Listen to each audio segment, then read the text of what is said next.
Lógica de predicados, parte 2. Vamos ver uma revisão das fórmulas, né? Temos as fórmulas atômicas, que são aquelas fórmulas que representam proposições. Temos as fórmulas moleculares, as fórmulas particulares fechadas, né? Que são, na lógica de predicados, um predicado junto com uma constante. Temos fórmulas gerais abertas, que são um predicado com uma variável, só que essa variável não está quantificada, ou seja, ela não está modificada por nada. E temos as fórmulas gerais fechadas, que são predicados com uma variável quantificada, ou seja, é uma variável que não está livre. Só a título de revisão mesmo, devemos lembrar que fórmulas atômicas são aquelas que não podem ser partidas em pedaços menores. Então, tanto a proposição como as fórmulas fechadas e abertas são consideradas fórmulas atômicas. Já a fórmula molecular é qualquer uma criada a partir de conectivos, né? Então a gente pode ter proposições conectadas, podemos ter predicados, né? E tanto os particulares fechados como os gerais fechados.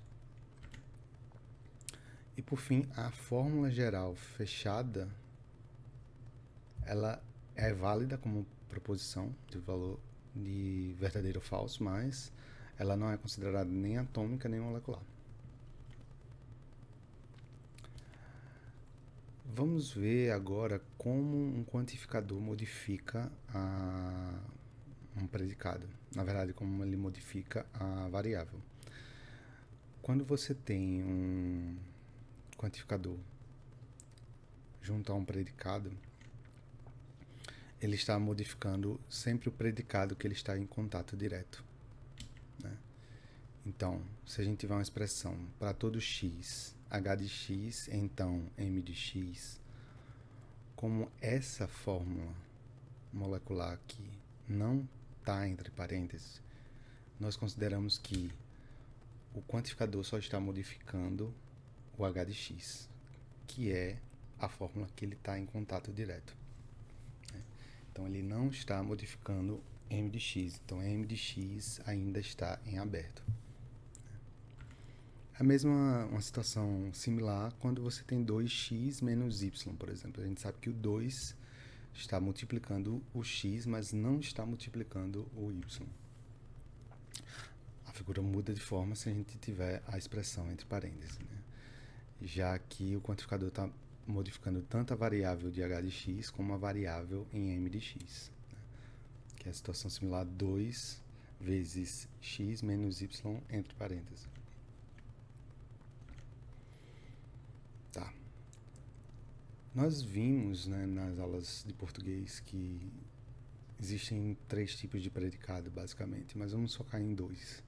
Temos os predicados nominais, né, que são aqueles predicados que modificam o sujeito da frase. E temos os predicados verbais, que o centro é um verbo, uma ação, que pode ter um objeto ou não, né?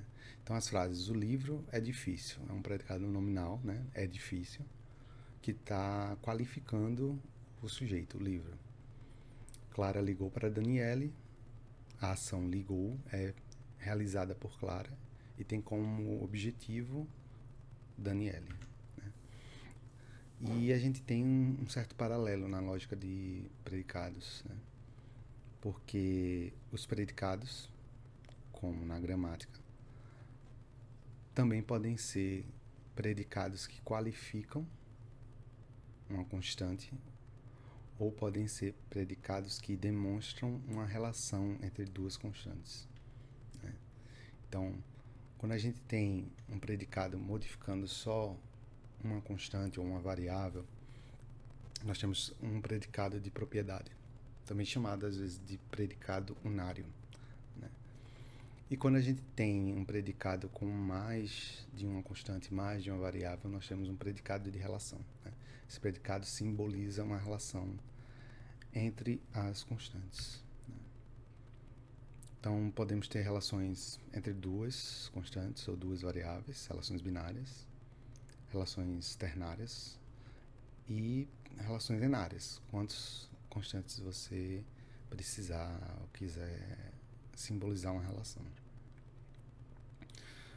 E, rapidamente, só para encerrar essa aula de hoje, a gente sabe que uma fórmula geral, né, ou seja, um predicado junto a variáveis, ela é aberta quando a variável ela não está qualificada, quando ela não está restrita o seu escopo a um certo grupo, a um certo símbolo existencial ou, né? Então, quando você tem uma relação, né, um predicado de relação que tem mais de uma variável, a fórmula vai continuar sendo aberta até todas as variáveis serem qualificadas, né? Então, para todo y, L de x e y ainda é uma fórmula geral aberta porque o x não está qualificado. Então, ela só se transforma realmente em uma fórmula geral fechada quando nós passamos a qualificar as variáveis que estão no predicado, né? Ou seja, não há nenhuma variável livre. E é basicamente isso.